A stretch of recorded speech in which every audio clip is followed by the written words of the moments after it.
Hello and welcome to the Accountant's Movie Review, where we sift through popular movies to find those accounting hidden gems within which other movie reviews have almost certainly left you without. We're going to start here with Ghostbusters, which starts off with three scientists who have their first experience with an encounter of paranormal activity, although one of the scientists did have a previous encounter where he was witness to a mass undersea unexplained sponge migration. After witnessing this ghost, they soon determined that it is possible for them to catch the ghost and contain the ghost. And seeing that, they come up with a business plan. That business plan to fulfill a need within the society, that need being to catch and contain ghosts. And the movie then is going to be about them setting up this business plan. And of course, the most interesting part of that is the accounting related to that, that being the major plot. Now, there are some other things that happen through the movie, some subplots that are somewhat interesting.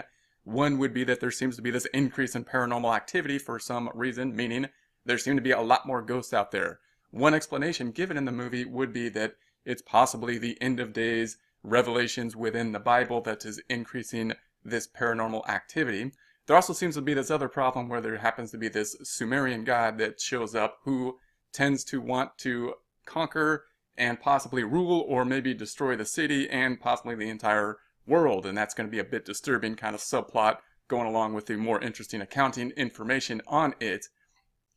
And it is a bit disturbing that the only people that seem to be able to do anything about this Sumerian god is not the police, it's not the army. It's going to be these four individuals here, three of whom have recently been fired from their university for being incompetent. One of whom accepted the job, stating that he would believe in anything as long as there's a steady paycheck in it. Now, going back to the start of the business, going back to when they started the business, really happened when they were fired from the university for being incompetent by this individual here, the dean of the university. After being fired from the university, they then set up their business plan over what appears to be a bottle of peppermint or cinnamon schnapps. Then the next day they go out and they get a loan. This is the first business transaction, exciting moment, first transaction within the business. Ray's a little bit hesitant on this. They didn't get very favorable terms on this, it would seem, but they did give us some interesting information. They told us over 5 years there's going to be $95,000 of interest and the rate is 19%. So of course everybody that watches the movie is going to want to try to do a back of the envelope calculation to figure out what the actual loan amount was. Now, we're going to make some assumptions just to do this. We're going to assume that it was a fixed five-year loan, meaning it's going to terminate after 5 years. We're going to assume the interest compounds yearly. We're going to assume that the interest and principal is going to be paid back at the end of 5 years. And of course, they gave us this information. If we make those assumptions, we can back into basically a number here using a fair value formula. The fair value equals the present value plus 1 plus r to the n.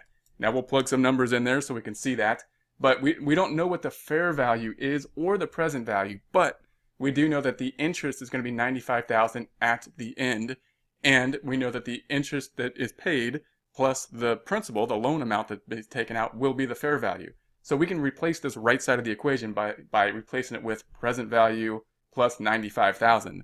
Then if we plug in the rest of the numbers, we can just say, okay, the present value, the loan amount, plus 1 plus the rate, 19%, to n, 5 years, equals the present value plus 95,000. We now have just one variable, which we can then solve for, figuring out the loan amount, which then will be this $68,525.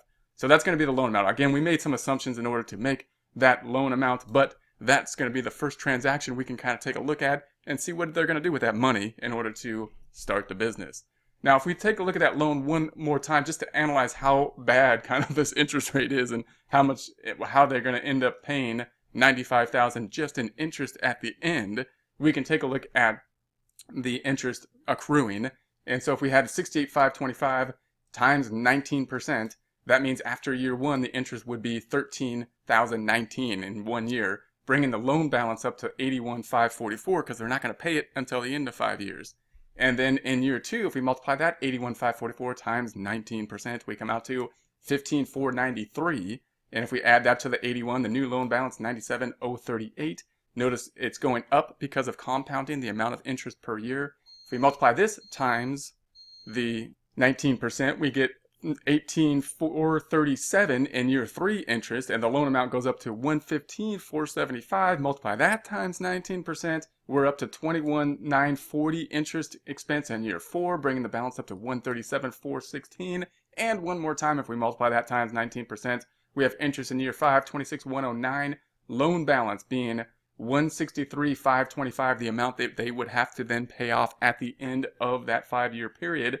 $95,000 of it consisting of the interest that is accrued during that time period, and of course the difference of $68,525 is the principal amount that they're going to have to pay back.